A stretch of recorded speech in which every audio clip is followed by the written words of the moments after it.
अस्सलामुअलैकुम वरहमतुल्लाहि वबरकातुह। नहमदुहु व नसल्ली अला रसूलिल करीम, अम्मा बाद।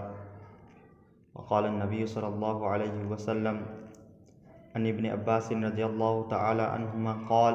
क़ाल नबी सल्लल्लाहु अलैहि वसल्लम मन तशब्बह बिक़ौमिन फ़हुव मिनहुम।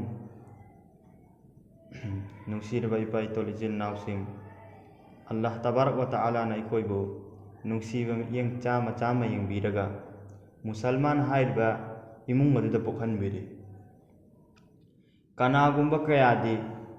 मुसलमान की इमुंगदा पोक्तदना काफिर की इमुंगदा पोखनबिरी।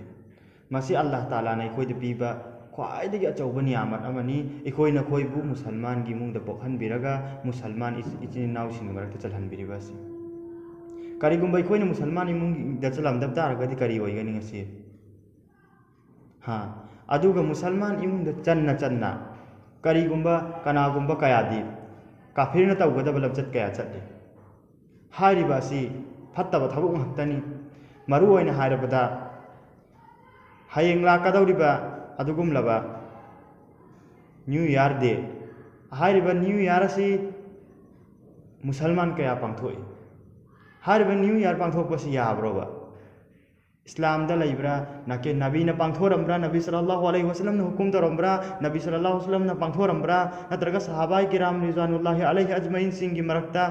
न्यू ईयर की मतमदा विश पीरगा हराव पाव फोंदोरम्ब्रा, नत्रगा ताबेइन की मतमदा लैरम्ब्रा, नत्रगा मुसलमान हुकुमता हारिबासी पांगथोना लैरम्ब्रा। करिगुंबा अमता लैरम्बा थबुक नत्ते।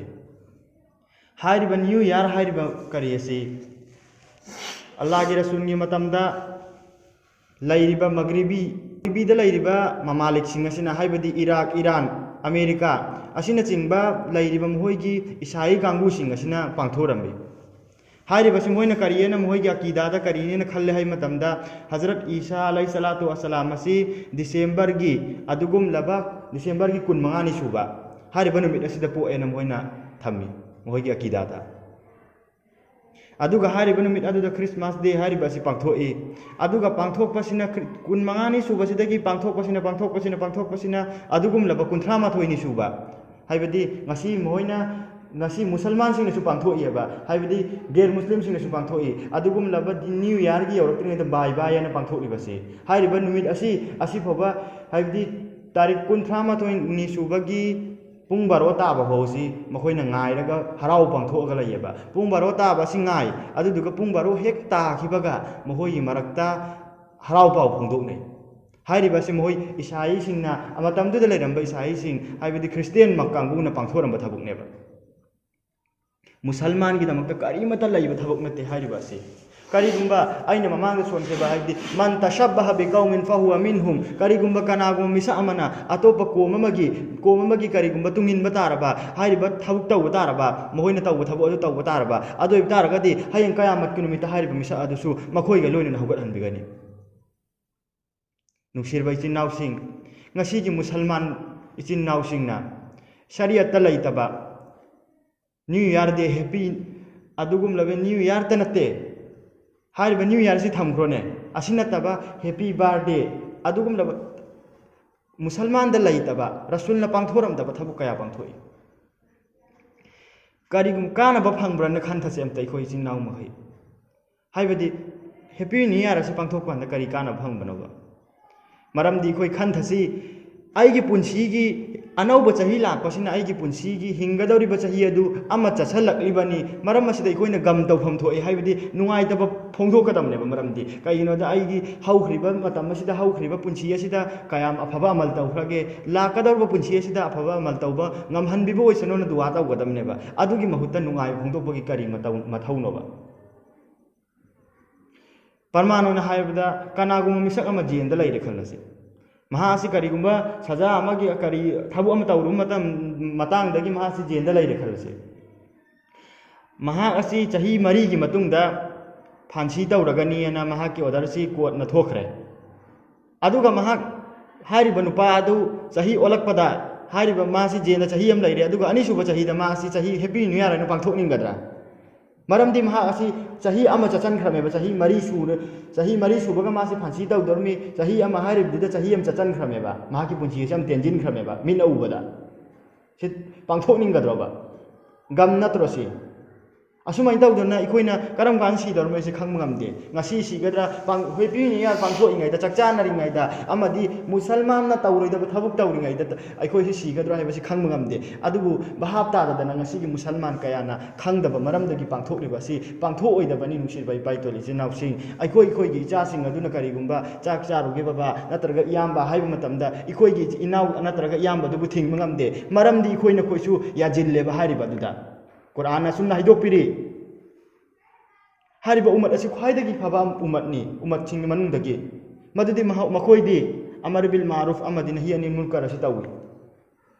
hariba Quran hidok ri basi ikoina pangthok pangam ri basi amar bil ma'ruf haibadi afabagi hukum tawba amasung phattabagi dagi thingba haibasi asi ichin naw sing thing mangam dri sikari gino ikoina iman sonba maram nani nuksir bai ichin naw sing Amar bin Ma'ruf nang asi hari basi sigi mahutta dua si solu cahi olak pada Allah gira sunna tak thoram ba dua kaya lai hari basi solu aina phongdok pangam dri basi gari kino hari basi di kharta bulai ri maram di phongdok pa se afaba phongdok pa se di khar lai ri aduga phatta ba nahi ani mulkar amadi hari basi tau basi phatte aina thing basi di si tau basi haram ni Allah gira sunna tauram ba thabuk nate hari basi tau ganu aina thing basi di ngam deba kari gino hai matam da ikoi su yaw na pangtho yeba Aini kari guma mangon du thingu dar ga dai soi ba kaya mana thingak pa yaina khandana thingdriya ba si khwai da gi lan ma thabuk aman nungsi bai chin naw si bahap ta ba gi matam yawramani karam kan lai roi dori mo karam kan ikoi ji mod asi lak ka dori mo hai ba ngam banatte hai ru ga kari hai gani jo hoga dekha jayega lak pa khuding mak thengdarani yengurani kari nu yengu dawsi hayeng kayamat ki numita lagera sunna shafa ta udabada mai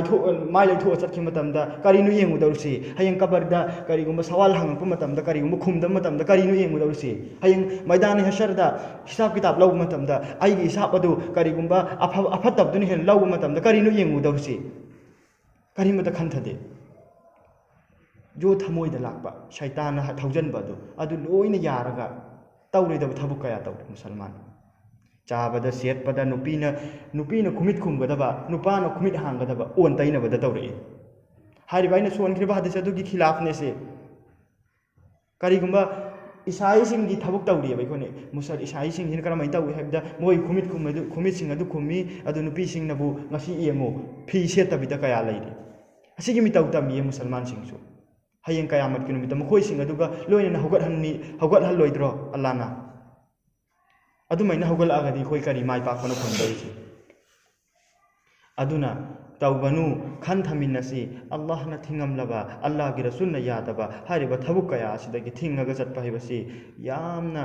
tangai phadabani khoina khoi matakta aduga happy birthday mi ama popa matam de khoina nungai ba phongdoi cake kaktana hariba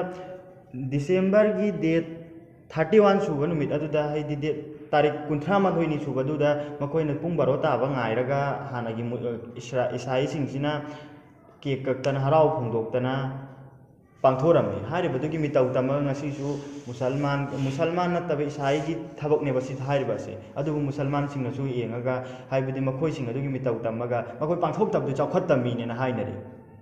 pangthok tammi du lawai da laiba mini amadi mohoi adu mapan thok taba khunungi mine na pho hainari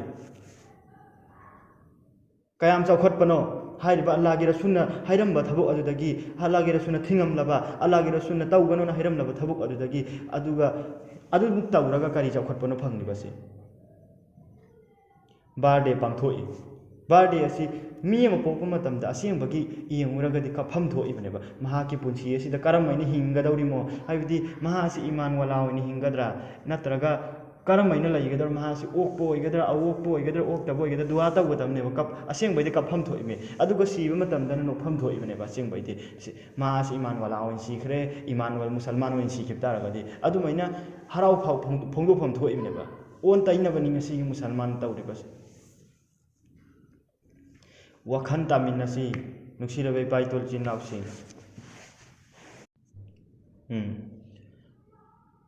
ꯑꯗꯨꯒ ꯑꯩꯈꯣꯏꯅ ꯀꯔꯤꯒꯨꯝꯕ ꯍꯔꯥꯎ ꯄꯥꯎ